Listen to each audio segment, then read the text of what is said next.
Flip it over, Peter, and check the red button on the bottom. Flip it over.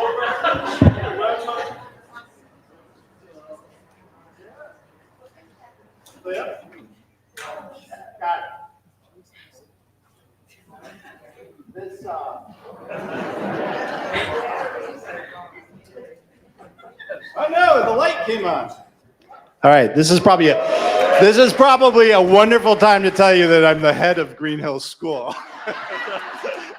And so just in case you're wondering, this is how we operate every single day and have been for many years.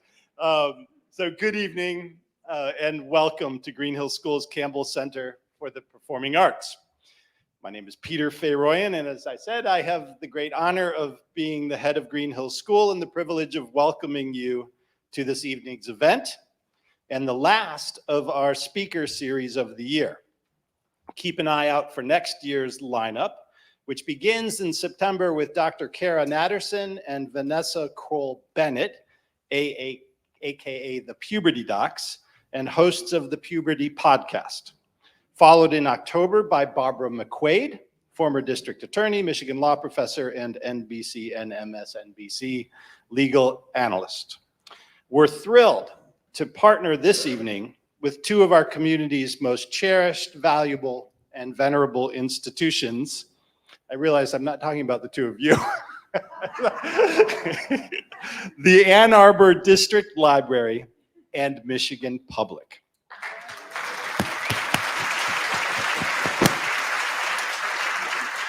Thank you on behalf of them for being here to hang on to every word from Anne Curzan, Dean of the College of Literature, Science, and the Arts at the University of Michigan, and an Arthur F. Thurnau Professor and the Geneva Smitherman Collegiate Professor of English, Language, and Literature, Linguistics, and Education. She has authored several books, and most notably, gifted us, to quote John McWhorter from the New York Times, her most recent and already highly acclaimed Says Who, a kinder, funner usage guide for everyone who cares about words. Dr. Curzan also writes regularly for the Chronicle of Higher Education's language blog, Lingua Franca. Her TED Talk has more than 2 million views, and she is a member of the American Heritage Dictionary Usage Panel and the American Dialect Society, which votes on the word of the year. Joining Dr. Curzan and us on stage and in person, for those of us who are only familiar with and enamored of her reporting voice in our cars and homes, is Rebecca Kruth.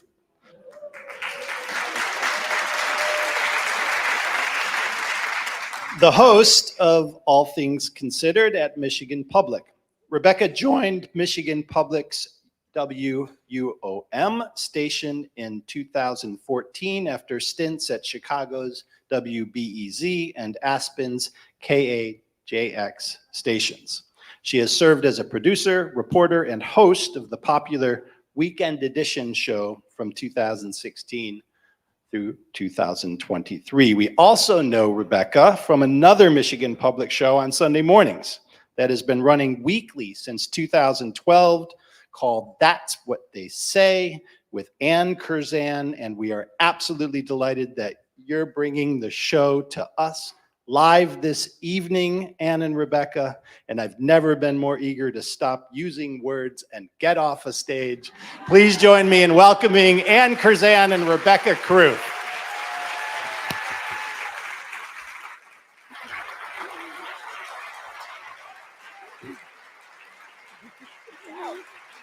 Oh my goodness.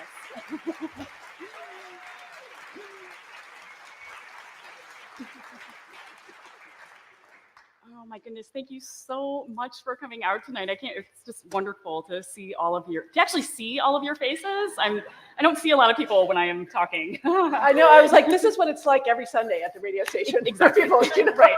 applaud for us. So thank you all for being here. I'm just delighted. And I know that we are here with our people. Yes. That you all care about the Oxford comma. See, I knew it. Very deeply, yes. So we're thrilled to get to be here. And I'm delighted to be here with Rebecca Kruth. We've been doing the show together for 9 years now. I know. So and so I started doing the show in 2012. Some of you who are longtime listeners remember that Rena Miller did the show with me for 3 years. And when we started, I don't know what I thought, but I thought maybe we'd get to do it for maybe 5 years, and then we'd run out of topics and we'd close up the shop and go home.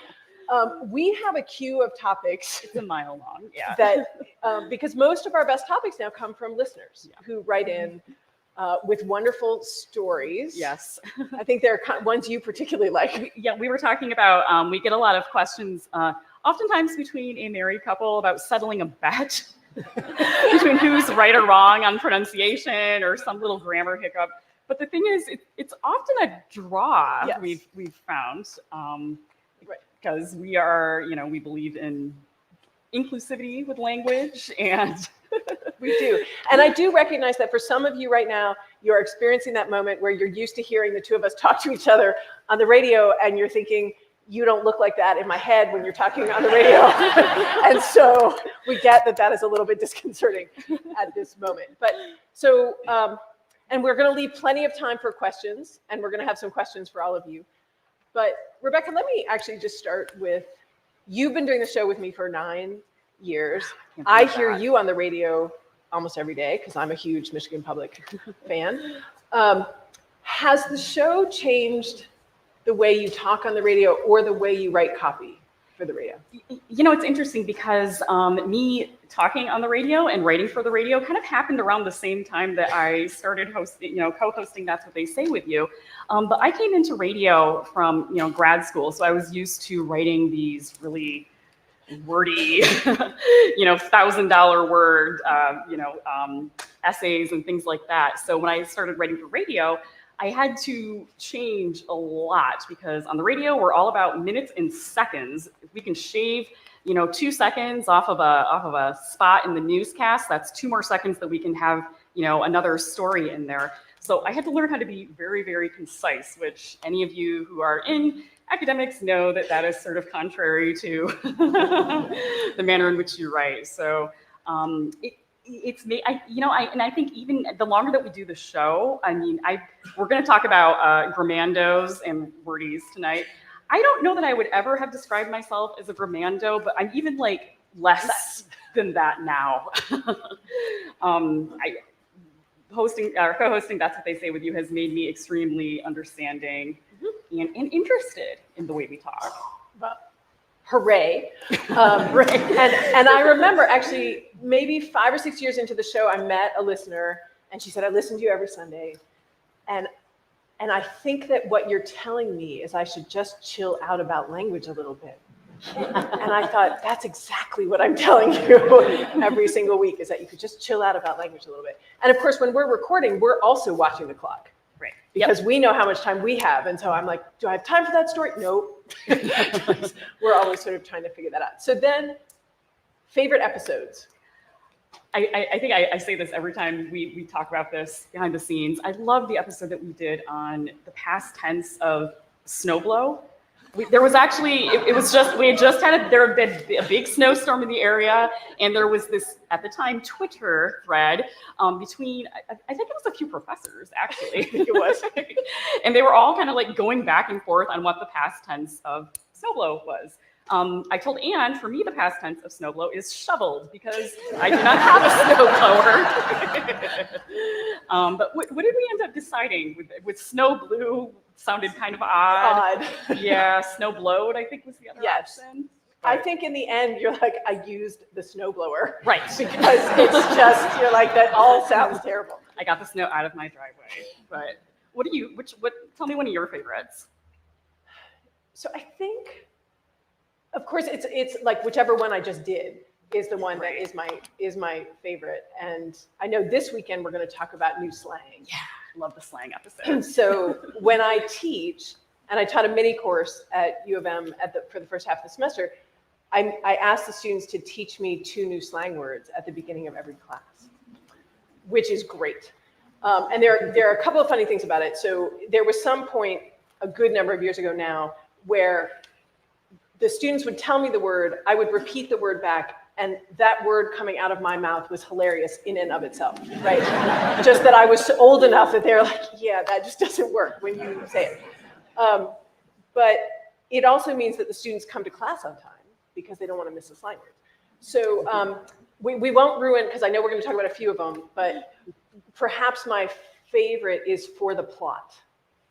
And I think we have some young people Yes, here. youth. Is this For the plot? thing that you use? So I was told by my students that this, in the kind of way that one might narrate one's life, that if there's something that you are a little scared to do, not sure you want to do, but you're like, I'm just going to do it. I'm going to text that person. I'm going to, for the plot. Because whatever happens, it's going to be interesting, right? In the plot of my life, it's going to be interesting. So I'm just going to do it for the plot. And that you can also make sense, and this strikes me as very healthy, of a bad thing that has happened. Oh, that was horrible, but for the plot. It was for the plot. Yeah, I love Right? that. That it will make my life more interesting. I grew from it or whatever it is. So I like that one. I think I like segments where I have to tell stories on myself. Yeah, you've got some great stories. For example, my pronunciation of the adjective for someone who creates mischief. Ooh, we got it. It happened. Yeah, it did happen. I heard it. I heard it. We have two pronunciations in this auditorium. So we have, and so let's just do a little poll. Perfect. You have three choices: mischievous, mischievous, or both. Okay. All right, so how many of you are mischievous speakers? How many of you are mischievous speakers? Ho, ho, ho. And how many of you are both?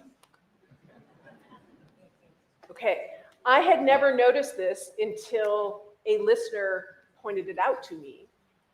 That will be the kind way I will say that. Pointed it out to me. Yes. That I had said mischievous.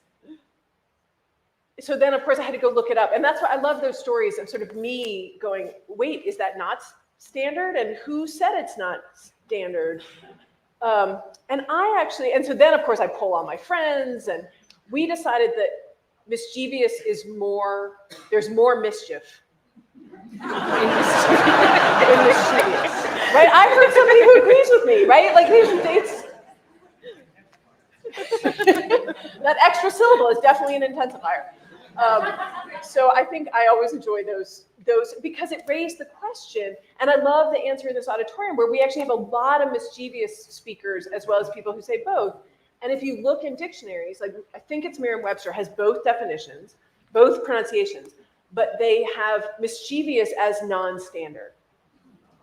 And so that raises the question of how many speakers have to say it before it becomes standard. Right? And that's a great question, and it comes up in other contexts as well. And people say, well, it's uneducated. How many educated people have to say it before it becomes educated speech? You know, and that's the thing. So many of the answers to the questions when somebody asks, why do we do this way? It's usually just because somebody decided and literally no other reason. They just decided that they liked it that way, which always kind of makes me feel a little better in a way, that because I'm always doing it whatever the other way is. Right. So I'm like, well, it's so, I mean, everything is just kind of up in the air. Well, I mean, I think there's a really nice example of that recently. So because we have word people in the room, there was Merriam-Webster, who is really good at getting headlines, made an announcement that it's okay to end a sentence with a preposition. And that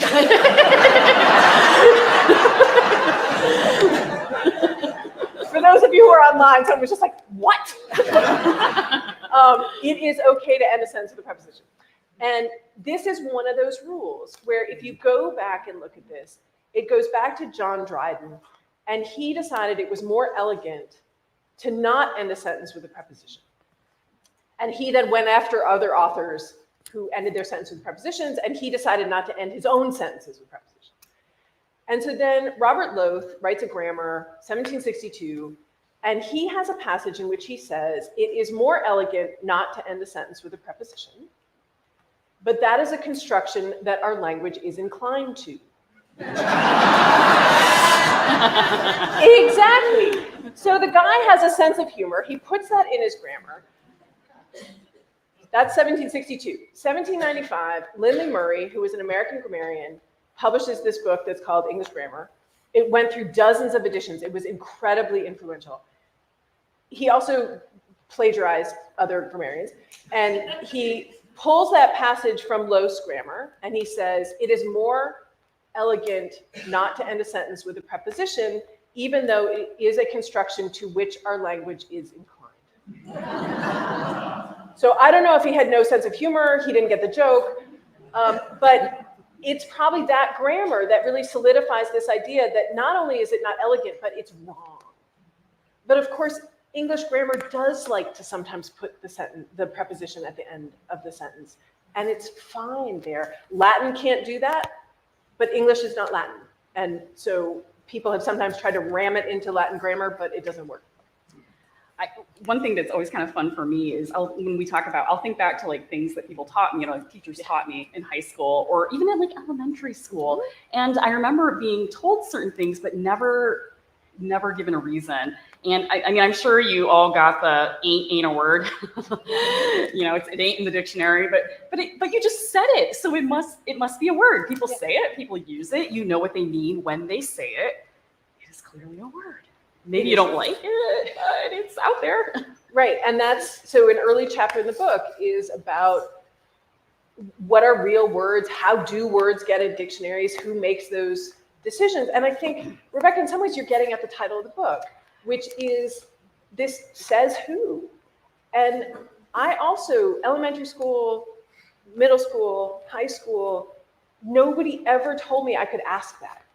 It was just like, this is right and this is wrong. It's in the dictionary or it's not. My mother was a very prescriptive person around grammar. She was a highly educated person who was an editor at points in her life. And so, in high school, I mean, I just remember sitting at the kitchen table and she'd edit my papers and I would cry. And so I knew all the editing marks, right? The formal editing marks, because my mother would edit them. She was, we'd go to the grocery store and the sign would say 10 items or less. And she was like, that is wrong, girls, that is wrong. So we really grew up with this sense that there was a right and wrong way. And so what I try to do as a teacher is to say, you're allowed to ask, who said I can't do that? Who said that's right and wrong? Because sometimes the rule is helpful. There are rules that are helpful, that help you avoid ambiguity, that create clearer prose. And then there are ones that are not helpful. And asking the difference, I think, is worth doing. Now, we probably should talk about the subtitle. Yes, let's talk about because we did promise. We did promise on the air. And this will be a funner topic for people to move on to. Yes, Anne Curzan said funner. There, it's out there. It's on the table. I did. But it's a perfectly reasonable word, I think. How many of you think it's a reasonable word, funner? Oh. Okay, so we have about 12. I see Bob Scott over there is helping me out. So about 12. Which is better than 0. But so one of the first events I did around the book, the person who was introducing me said, the title is Says Who, a kinder, funnier usage guide. And I was like, nope. I really did do it. I put funner in the title. So there are a couple of reasons I think I put it in the title. So one is to show that this book is a little bit irreverent, that it's going to push you a little bit around some stuff that you thought was wrong. And probably the second is that I thought people might pick it up to be like, who is this English professor who's putting funner in the title? So there is a chapter called The Funnest Chapter, and it is about the history of fun and adjectives more generally. So we have talked about this on the radio, but it was a long time ago. So the story here is that fun, for most of its life, was a noun. And as a noun, when we say we had fun, it can still be a noun. We had fun. So if you said the party was fun, fun originally was a noun. It would be like saying the party was chaos. So that right there is a noun. But you can imagine that little kids hearing the language, hear that party was fun, And they hear it as an adjective, because you could also say the party was boring, or the party was great, the party was fun. And this is one of the ways that language changes, is that kids change it as they learn it. What one linguist has said, and I've always loved this, is that every kid, as they're learning a language, is reinventing it. Which is a really interesting way to think about language acquisition, because they're taking all the data and they're figuring out the rules. Because nobody's saying the subject comes before the verb, the auxiliary comes before the verb. Here's how you make past tense. They're just getting the data and figuring it out.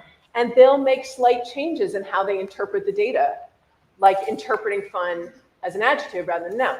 So once kids interpret as an adjective, then they can say things like, the party was very fun, or it was a fun party. They can put it before the noun.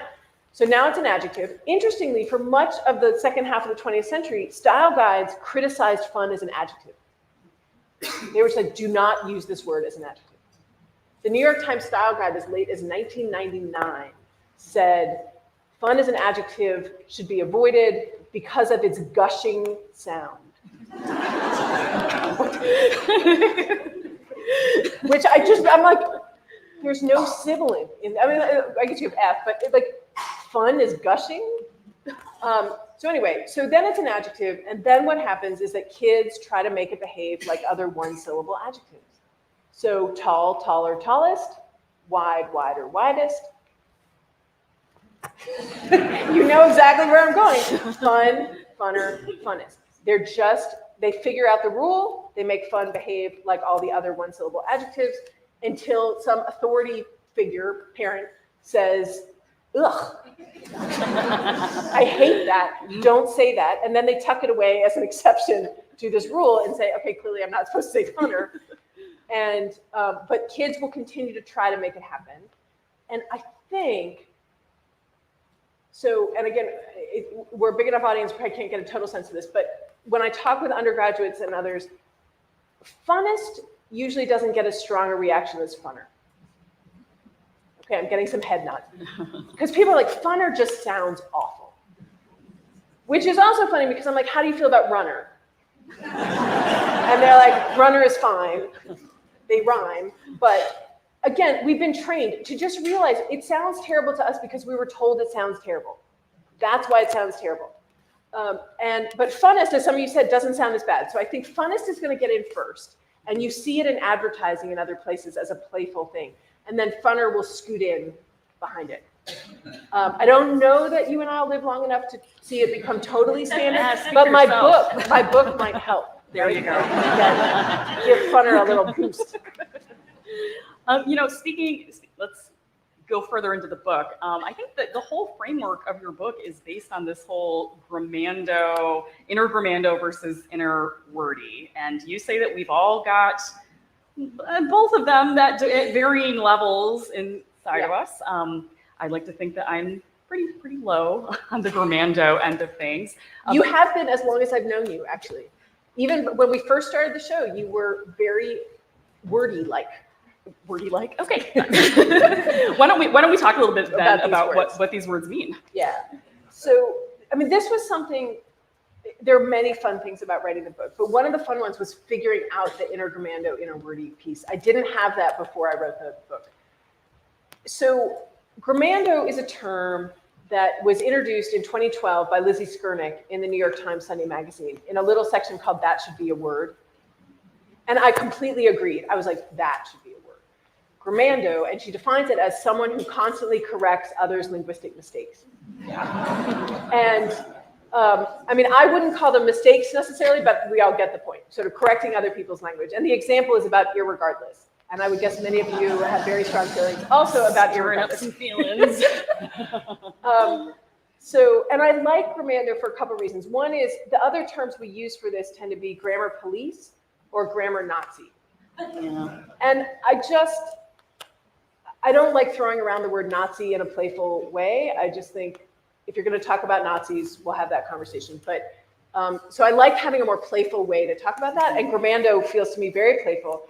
And then you also can talk about someone going grammando on someone else. And I think that is a great expression.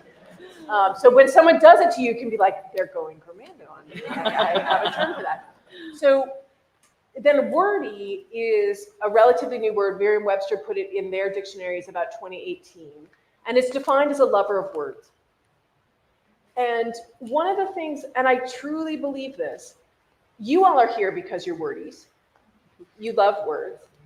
I think all humans enjoy language.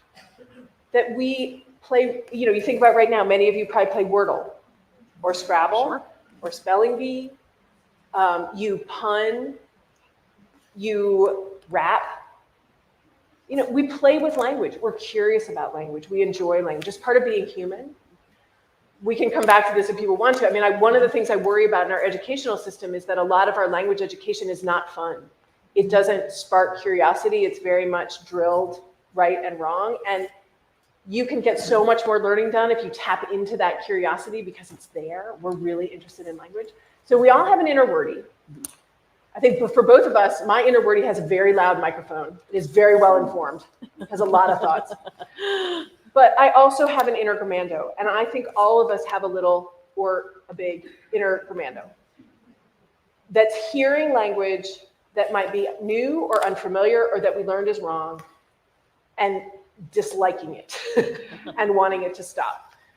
And I'm very honest about, I'm trained as a linguist. I study language change for a living. And I still sometimes hear things and I think, really? Impactful.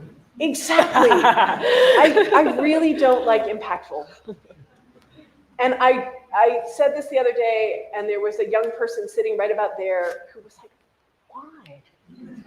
What is your problem? And I was like, because I don't like it. I don't have any better reason other than it is new in my lifetime. So I heard it and I was like, it was aesthetically displeasing to me. But I don't correct it in other people's. I've already lost.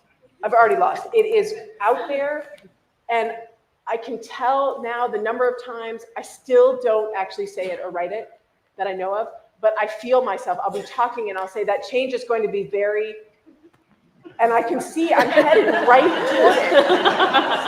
And then I'll say something like significant. But I mean, so I'm gonna get over it.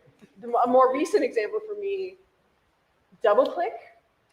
Oh, that's right, with your colleague. Yes. So one of my colleagues in the business school used double click to mean to dig deeper into something. Right?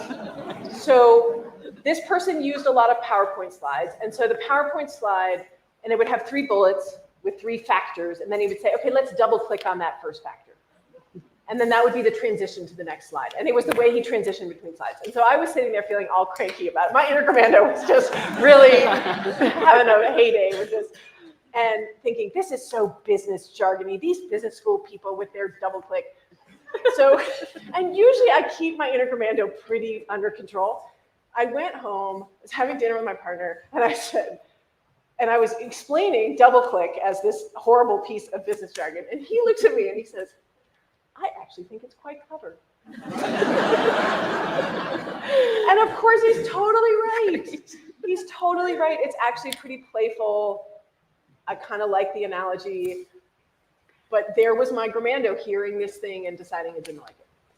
But then your wordy came along. Well, his wordy came along and encouraged you to collect it as opposed to trying to kill it, which brings us to... So so you're setting me up. What a clever transition, yes. I mean, this is an analogy, again, I came to in writing the book that I really like, which is to the extent we can to adopt the mentality of a bird watcher or a birder, which is that when you see or hear something new, to be curious about it, to think, how does that work? Where does it come from? Where does it live? As opposed to, let's kill it. Which is, I think, largely our reaction to new words is make it stop, kill it. Gotten some emails like that, yeah. But we choose to collect. We choose to collect. We choose to be curious. It's one of the messages of the book. So I think we've talked about, I can read a short passage, which is Yes. again, a little bit of a story. Well, it's a story about a sport that people play with me. So I'll just read, it's a couple minutes long. And it's from the chapter called For Who or Whom the Bell Tolls. All right. So to give you a little flavor of the irreverence of this book. How can something that is technically right sound sometimes so very, very wrong? That is the situation we're now in with the pronoun whom. Let me show you what I mean. Given my professional title, English professor, and the fact that I study grammar and do things like write usage guides, some folks like to read my emails very carefully, looking for, from their perspective, grammatical slip-ups. It is a sport at the college, I think. And then email me about them with messages like, I can't believe that you, of all people, would write whatever it is. It makes me a very self-conscious email writer. So I find myself in something of a conundrum when I need to open an email with something like, I wasn't sure who to send this message to, so please forward it as needed. Technically, I should use whom, not who. I wasn't sure whom to send this message to. But wow, that sounds hopelessly stuffy, if not pretentious or downright wrong. If I take the to and move it forward, it sounds less wrong. I wasn't sure to whom to send this message, but perhaps even more stuffy. I find myself then between a grammatical rock and a hard place. Keep who and risk people going grammando on me for not knowing my who's from my whom's, or use whom and risk damage to my social life for being a grammatically fussy English professor who is going to be judgy about other people's emails. Because it is email, which is a less formal kind of writing, I stick with who. I also know that we're living through an extended change and progress in the language, and that in the long run, whom is likely not going to survive. Sorry.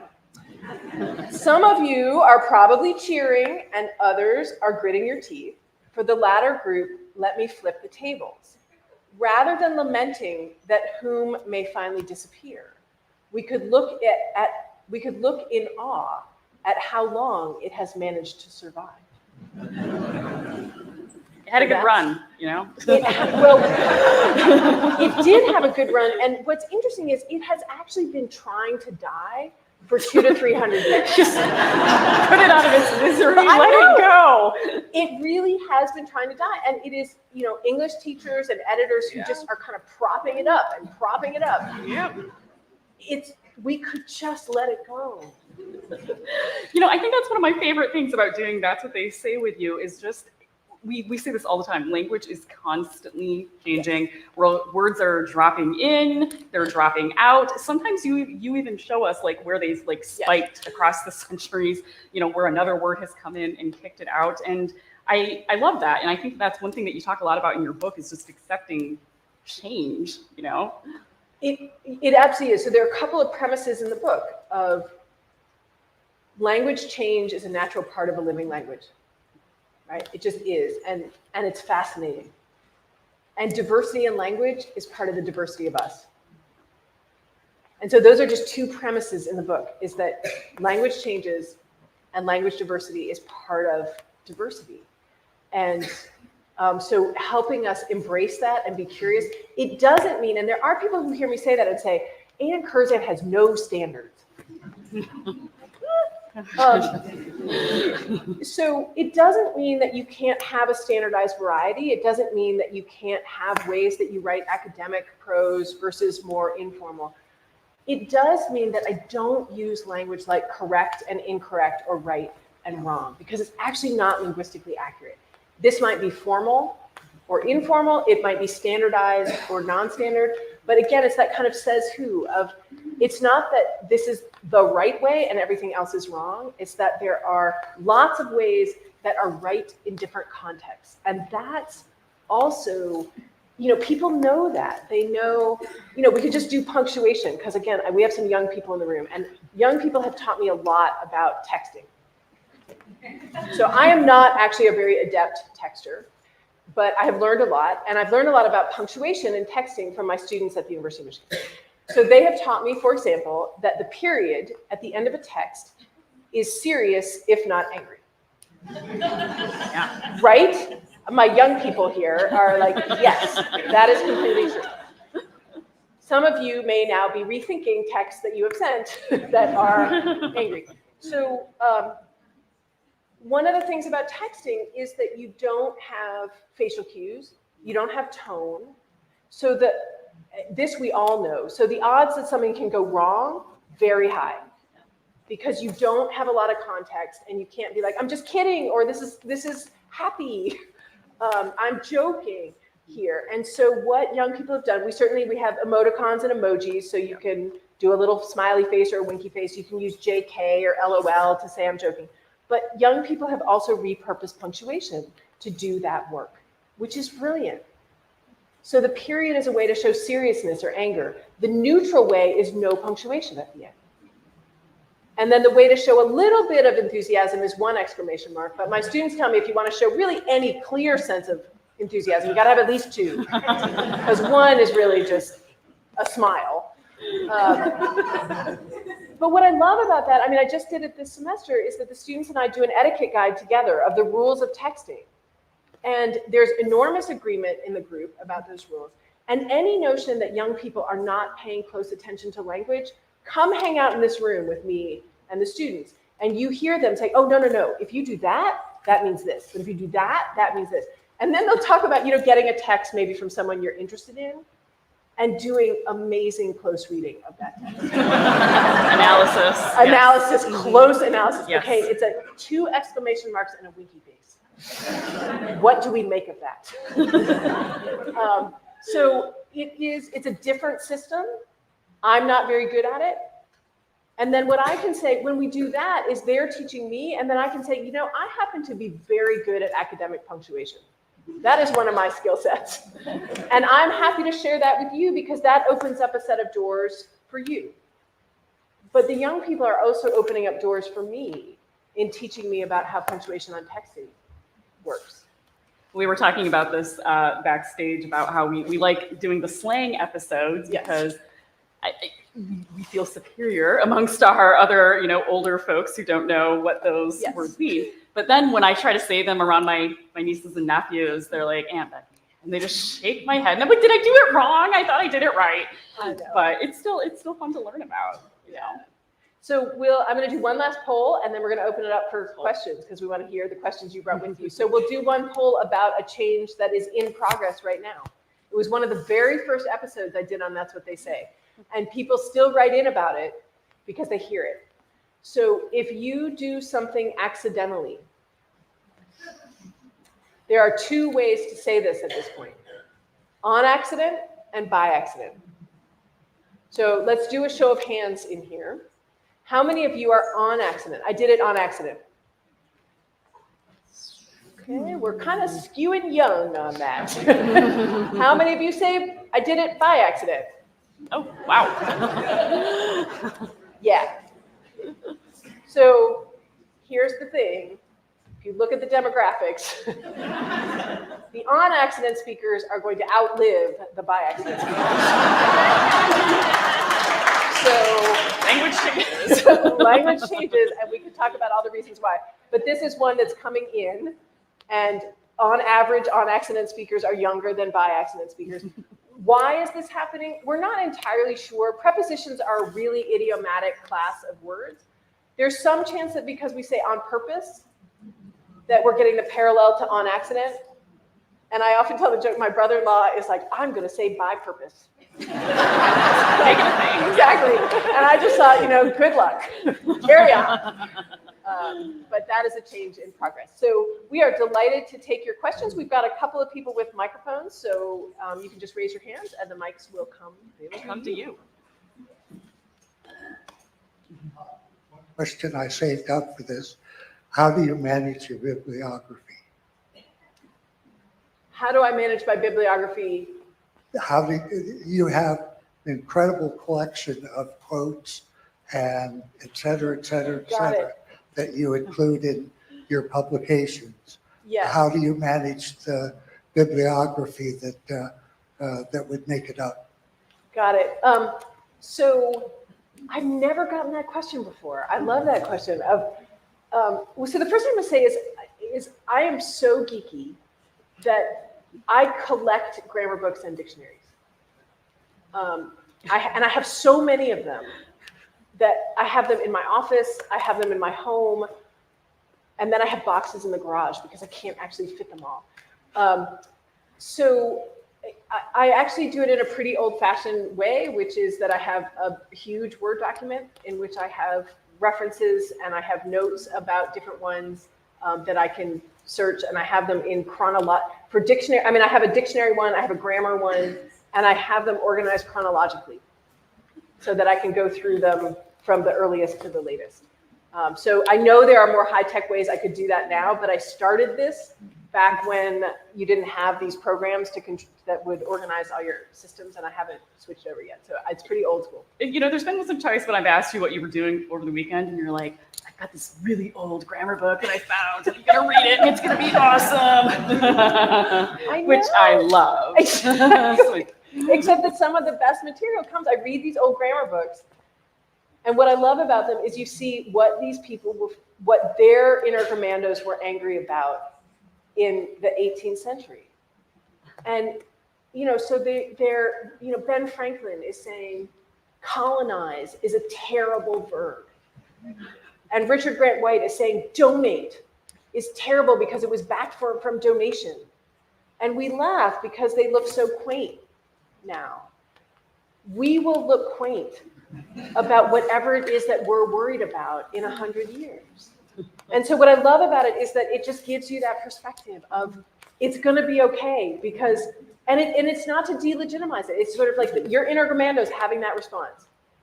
But then there's the like, is that an inside my head thought or an outside my head thought?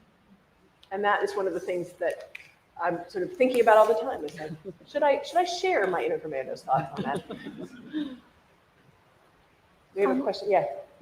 Where has the term ghosted come from? Oh, I like that question. Okay, so this is why I brought my pen and my piece of paper. What's your name? What is it? Sophia. Oh, it's Sophia. All right, so I'm going to give you a guess at it. I mean, and you're to ghost. I mean, it's a functional shift where a word switches categories. So you've got a noun becoming a verb. And friend did that as well. So you've got to friend, to defriend, right? So Facebook created some verbs there too. So what I don't know is how old it is as a verb. So I will have to look at that. But it's pretty clear. I would guess it's just a functional shift from the noun to the verb. And this is one of the interesting things about English grammar, is that because we have a fairly simple set of inflectional endings. So how do you make past tense? You add ed. How do you make a noun plural? You add s, except for a few exceptions. And I know you're like, there are also some verbs that change the vowel. We could come back to that, drive, drove. But nouns don't have grammatical gender in English. They used to. English had grammatical gender like German, because it's Germanic. I actually spent my dissertation figuring out that question of kind of how did it disappear. But in other words, it is pretty easy for words to shift categories. That if you take ghost from a noun and make it a verb, what's the past tense? Ghosted. Right? It's really easy. You take a verb and you make it a noun. So to hire, and then you're like, oh, we have a new hire. We have 3 new hires. Right? I mean, it's just really easy to have words move around from category to category. All right, I'm not sure where the microphone is. Okay, great. How do you feel about people using the plural pronouns at this point instead of using singular? Oh, we've talked a lot about that. Yeah. How do you get used to that? How do you know what the person means? Yeah. Okay, so the question is, how do I feel about people using plural pronouns as singular? So, and here I think you're thinking about they. I have so many thoughts, which I am now happily going to share. I think there's a section in the book. Oh, there's actually. a whole chapter. There's a whole chapter on this. So I will try to give you the short version because I have so many thoughts. So the first thought is that they is singular. So we just have to start there, because I used to get in arguments with people about whether they can be singular. And they would say, it can't be singular. And I would say, but it is. And they'd say, but it can't be. And I would say, but it is. And it's not an interesting argument for lots of reasons. But it's also not an interesting argument because the data shows us, depending on how you feel about whether data is There's a singular. section on that too. This is what it's like to live in my head. This is what it's like. If you look at the data about how we speak, we use singular they. Even people who don't like singular they use singular they. Because you think about a sentence like, someone who knows where they're going should give us directions. Someone, singular, who knows where they're going, right? We don't even notice it. And this has been true since at least the 1300s. They has been singular for a long time. So it's interesting to me, people will say, English has no gender neutral singular pronoun. It's a problem. I'm like, no, the problem is that we said you can't use singular they in writing. So the question isn't, can they be singular? The question is, are you allowed to write it down? And that is actually a more interesting question. So then you get to say, well, whoever said you couldn't write it down? And I can answer that question. The first evidence we have of this is the middle of the 18th century. There's a grammar by Anne Fisher, and she writes that the masculine encompasses the feminine. You knew that, right? And then she used it to say that he encompasses all people. And then in 1795, my friend Lindley Murray, you remember him, the guy with no sense of humor, he, in his grammar book, takes a sentence with a singular he, with a singular they, and he crosses it out and he puts he. In other words, Lindley Murray knew that what people were saying and writing was they. And he said, stop that. And he crossed it out and he put singular he. And we were stuck with that rule for about 200 years, that he was singular and generic. We kept saying they as a singular, but we weren't allowed to write it down. And then second wave feminism, 1970s, you started to get pushback saying he does not work as a generic. And then we got he or she, which is better, but it's really clunky. If you need a lot of those, you're just like, the teacher should learn his or her student's name so that when he or she sees the students, he or she can, okay. Some of the old style guides used to say, alternate between he and she by paragraph. Which is, right, I mean, super disconcerting as a reader, right? Just like, what is happening? Or rewrite the whole sentence so that it's either plural or you don't need a pronoun, which is possible some of the time, but sometimes you actually just want a singular pronoun. The other problem is that he or she is not fully inclusive. And that's what has been the interesting shift here. So I've been fighting for singular they for 30 years. I was determined to win. I wasn't sure I would win. And I wasn't expecting that we would win the way we did, which is that as they came to be used as a non-binary pronoun, and it became a non-binary pronoun, the style guides, newspaper style guides, accepted it because it is respectful. And so newspaper style guides said, when someone's pronoun is they, use they. And that was how singular they got into usage guides and newspapers, is through non-binary they. Even though the gender neutral they has been there for hundreds of years, it has scooted in behind non-binary they. I wasn't expecting that. However it happens, I'm good. I'm like, this is great. So the last thing I'll say on this is people will sometimes say, and this is fair, that they is ambiguous as a singular. Well, they'll say there's two criticisms or concerns here. One is that they is ambiguous. So they'll say, if you have a sentence such as, my mother and her friend were in the driveway and they said, is it plural? They both said, or does your mother's friend use they as a pronoun? Does your mother use they as a pronoun? Right, I mean, but If you said, my mother and her friend were in the driveway, and she said, it's also ambiguous. Was it your mother or was it her friend? Pronouns are ambiguous. They often are ambiguous. When you have ambiguous pronouns, you need to rewrite. Right? I mean, so it's true of she, it's true of he, it's true of they. So that's sort of my argument on that. The other place where people will say, for those of us who are older, and I am in this category, I didn't grow up with non-binary they. So it's not actually part of my grammar. It is becoming more part of my grammar, but I didn't grow up with it as my grammar. And so I work with and know lots of people whose they is their pronoun, and I have integrated it into my grammar to make sure I get it right, because it is respectful of people to use their pronouns. In the same way that it is respectful, the analogy I came up with is people's names. That if someone says, my given name is Michael, but I go by Paul, and you say, well, I'm going to call you Michael. Or, well, I'm going to call you Andy. Because that is easier for me. We laugh because we're like, that is somewhere between weird and rude. But we do that a little bit with people's pronouns. Because someone says my pronoun's they, and we're like, that's really hard for me. What's also interesting to me is that my nieces and nephews do not understand why this is so hard for older people, right? Right. They have grown up with people whose pronouns are they. It is absolutely part of their grammar, and they are just like, what is your problem? Yeah. Why is this so hard? So a long answer. So we have many more questions, but I'll stop answering them so long. Oh my gosh. Okay, we've got one all the way back there. We're just following the microphones. English is not my second language. It's my third language.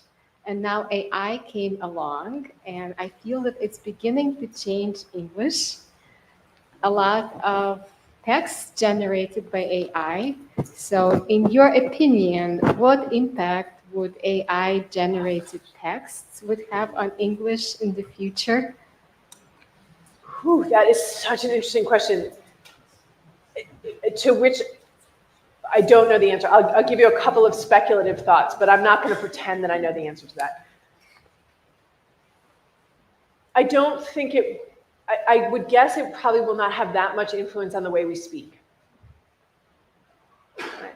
Most written technologies actually in the end don't have that much influence on the way we speak. There are quotes from the era of the telegraph where people were like, we're all going to start talking like the telegraph. Stop, right? I mean, it was a real concern that we're going to adopt that. And of course, when texting started or Twitter, like, we're all going to start talking in 140 characters, and they tend to stay within particular written genres. It doesn't mean that we don't adopt particular words or acronyms or something like that. So I do think that AI will change the history of written language, because it's reproducing patterns that it's seeing in the language. We will still see drift. It's also going to drift along with the language, depending on how the language changes, because we will continue to speak and change the language. And that different language will be recorded in writing, and AI is speeding off what is there. So that's all I have right now. I think it's a great question. There are all kinds of technologies. People ask me, what is social media doing to language? What's the internet doing to language? And I think it's too soon to know, because we have never seen language spread with the speed that it can now. You think about a video or a meme, if it goes viral and there's a new word in it, that word is all over the world in like a minute and a half. Yeah, a couple minutes, pretty much. Words used to have to get on boats or planes with people, and then they had to travel. So it's a really fun time to be studying the history of language, because this is really new territory. So fast. Yeah. So much change so fast. Where's our microphone at? Okay, over there. And then we've got some of our young folks up here who've got some questions. So I was interested in the use of language as value signaling, and especially amongst educated people who purposely use there instead of there, and misspellings to, purposeful misspellings to indicate their perhaps political alignment or values, and how far back the origins go. So I'm gonna need a little, you clearly are getting some recognition here that I'm missing. But I think I understand what she's talking about. I just don't So wanna get yeah, too like technical. if I'm talking about, they're going to the store and I spell it THERE purposely, even though we know it should be THEY apostrophe RE. Got it. So intentional. Yeah. Yeah, well, so I think, so here are a couple general thoughts about this. Language is a really powerful tool. It's a really powerful tool. And it is one of our most powerful tools to harm, but also to heal. To exclude, but also to include. And so there's a reason that I use the word kinder in the subtitle of this book, that this is a kinder, funner usage guide. There is so much meanness in the world right now. Language could be a place where we could be kinder to each other. We could be more accepting of diversity. We could be more respectful to each other. And so I recognize we sort of get really serious here, but it's one of the things that matters to me about this book is that I hope it is funny and I hope it's fun to read. But there are some really serious messages in here too about the power of language. And one of them is that whenever someone says, oh, come on, it's just words, your antenna should go up because it's never just words, right? There's some reason there. And there's a linguist, Deborah Cameron, who's one of my academic heroes. And she, in kind of response to that, when people try to dismiss language, and she's like, well, if it really doesn't matter, then let's do it my way. And immediately, people are like, that's not what I meant. So I think, what we're talking about is the use of language to respect and disrespect. And I hope we can all really think hard about that, because it's not just words. It is one of the ways we create inclusive spaces, and spaces where people belong is the language that we use. So. What is the history of SUP? Oh, sup. Sup. Yeah. What's your name? David?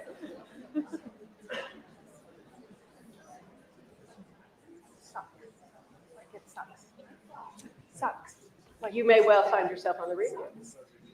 I think its origins probably lie in was up. Oh yeah, for sure. It's what's up is where what's up is where it comes from. Well, what's up to was up with Z's. Yes. Yes.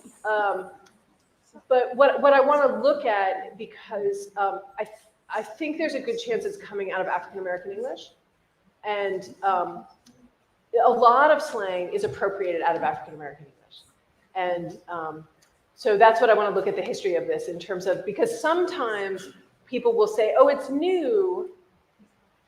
But it's often not as new in, for example, African American English as it is. People are like, no, it's that you just noticed it, or it just crossed your radar. It's not actually new. I mean, this was true with woke, that woke was used in the African American community for a long time before it came to the attention of, and I don't particularly like this term, quote unquote, like mainstream usage.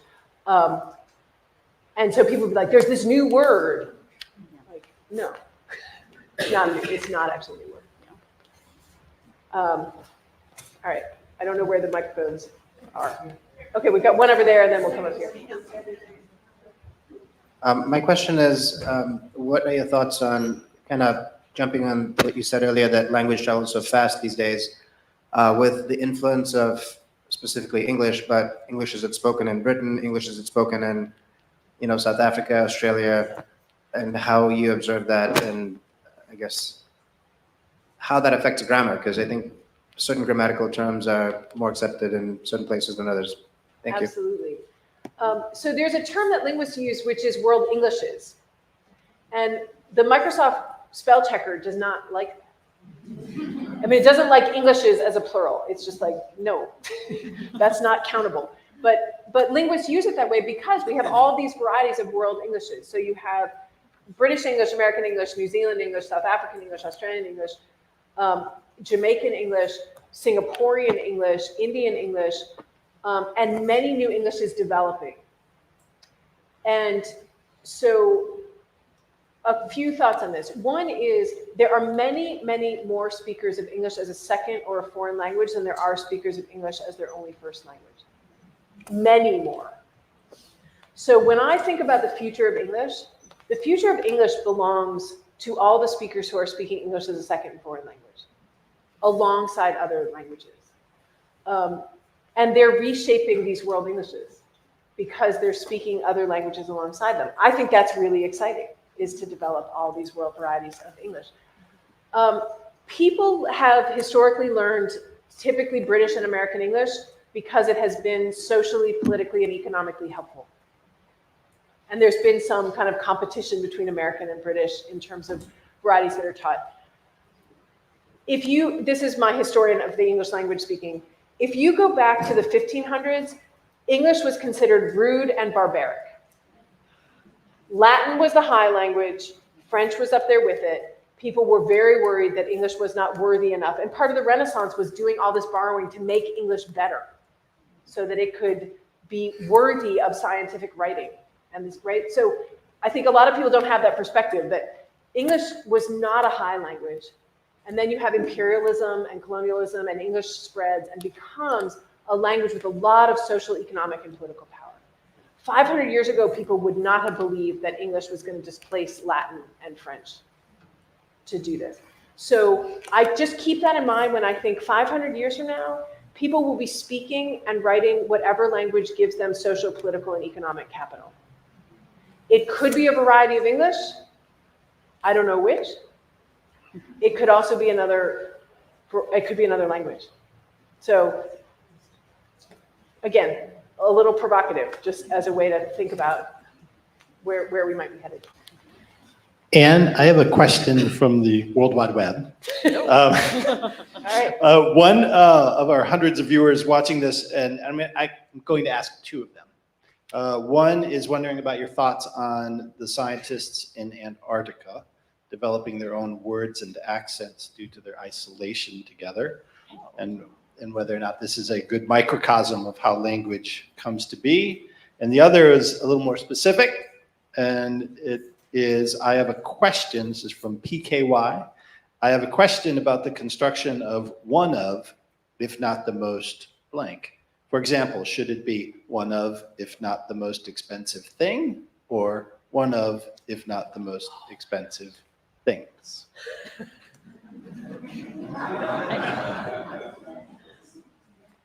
Okay. Do you know about the scientists in Antarctica? No, I don't. But I'm gonna learn. I know. I mean, this is, so I'm gonna have to answer the second part of that question and go learn more about this. But it gets a little bit at language change, because the question of kind of, is this a microcosm of, could isolation cause language change? And the answer is yes, absolutely. When you look at dialect boundaries, they often correspond with geographical features, like a mountain range or a river, because it meant that you had some isolation between those communities. And this is where we come back to language is always changing. John McWhorter has, I think it's a great analogy of a lava lamp. So he's like, even if you could get two lava lamps to for just a second be in the same place, and then you put one lava lamp in this speech community and another lava lamp over here, and you put a mountain range in between. This one's going to change one way, and this one's going to change another way. And you're going to start to get dialect differences. This is why Esperanto will never work. Because even if you get everyone in the world to speak one language, it wouldn't take long before people are speaking it differently in one place than another place. So isolation from each other, this is why we have differences between British English and American English, is that we have different dialects from Britain coming to the United States, mixing with all the languages that were already here, and then immigrant languages that come, and then it changes in one way, British English changes in another way. So it is absolutely one of the ways that language would change. And it sounds like in that story, there's a little bit of conscious change, maybe, of introducing new words in that community. So the reason I'm so excited about one of the most expensive whatever is that I was writing something like this the other day, and I thought, what am I supposed to do right here? And I forgot to look it up.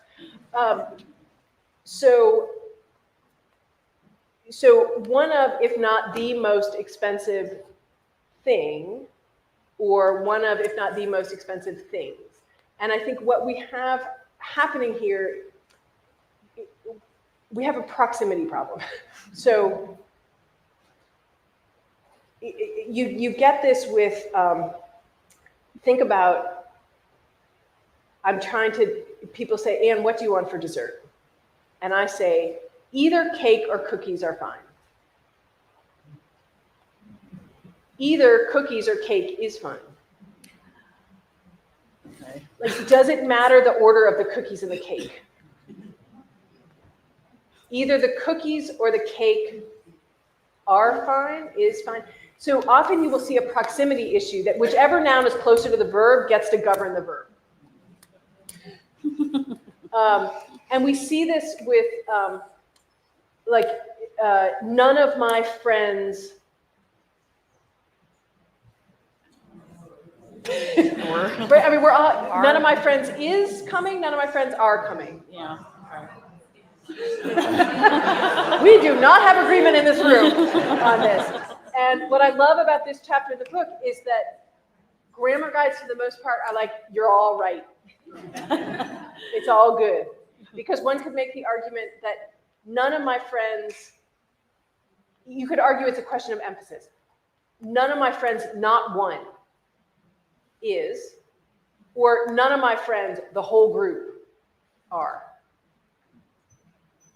And so the grammar guides be like, you can do either. What do you, does copy, do you care as an editor on this? No. Do listeners care? Yeah. Probably. That's a different story. No, I had to think about it really hard before I even understood what that person was asking. Yeah, because you've got one of the most expensive things, right? Then it would be plural, but one of, if not the most.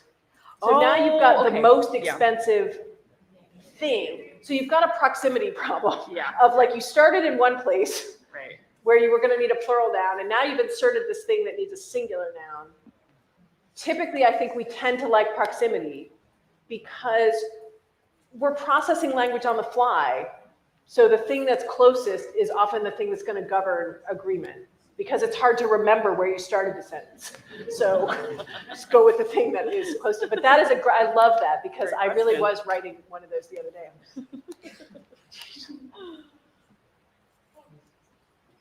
Okay, so we've got, I'm looking for the microphone. So, okay, so we've got a question right here. Yep, we're bringing the microphone. And this, I think this may be our last one. Yeah. I have the honor of being last. I need some help with diversity, equity, and inclusion, which in some places is DEI and or EDI, but it's the E that is giving me trouble, the equity. Mm-hmm. Okay, so for me, equity is something that you get on real estate. Right. And I'm not, but I don't think that's what it's meant to refer to here. It's meant to refer to something that has to do with fairness or parity. But it is unfortunate choice of this word, and which I think sort of muddies the water in a lot of ways, and it makes it hard to figure out how to apply the concept, if you will. Is that, are you getting where I'm coming from with this? I do. I mean, this is one of the rich and complicated things about language. So first of all, you're identifying a word that has multiple meanings. And certainly in the world in which I live, equity is often used in the diversity, equity, and inclusion, and I have a way of thinking about that that makes sense to me. This language will also change over time, right? As all language does, and we've seen this with what people will often refer to as PC language, and I have a couple chapters on that in here, of words take on valences over time. And sometimes it means that we decide we need a different word because it picks up negative connotations or whatever it is. And we're like, that's not going to work as a word anymore to do the work that we're trying to do. So I hear you saying like equity for me isn't quite working. I think it works for other folks at some point. If it isn't working for enough people, then we find other ways to express what it is that we're trying to talk about. And I think just saying that's also okay. A lot of language change happens below the level of awareness, right? Some of you may not have noticed that on accident is happening. You may not have noticed, you probably noticed that shall is dying. Right? I mean, Kind of like it. I know, but one of the only places it lives on is the little tag question, shall we? Oh, right. And people don't say that all the time. And when I say something like that, I'm kind of being, shall we? You know? And then if you try to answer it, we shall. you have to you need a lot of tone. It turns into a bit, you know? Right. It turns into a bit. But a lot of people have not noticed that must, in the sense of obligation, is also on the decline. Right? Okay. Let's imagine you have errands to run. All right. Would you use must? I must go to the store. I must. Again, you're like getting that voice. I must. See, I'm thinking about, I'm not going to say it, but I'm sure there's a few people in here thinking about, are you there? God, it's me, Margaret. Anyway. Right. So what would you say instead? I have to. Yeah. Right? I have to run errands. And if we didn't have such a standardized spelling system, it would be HAFTA. I have to run errands. Have to. I have right. to. Yep. Or I need to. Yep. I'm gonna. Should have. Or woulda if I'd had time. But must in that sense is declining. Have to is on the increase, right? These things are happening. But there are also conscious language changes. And one of the things that I actually spent part of my scholarly career working on is it is very hard to tell people what to do with language. To say to people, y'all need to start using this word and not that word. And we're like, whatever. Right? I mean, it really doesn't work. But the times it works is when it aligns with social movement. And so it's not actually impossible. And so if words stop working to do what they need to do, then either consciously or subconsciously, we find other ways to do the work. So, all right. Rebecca, thank you for being here with me tonight. I think we get to turn it Yeah, will you please join me in thanking Anne and Rebecca? This was the funnest. Thank you.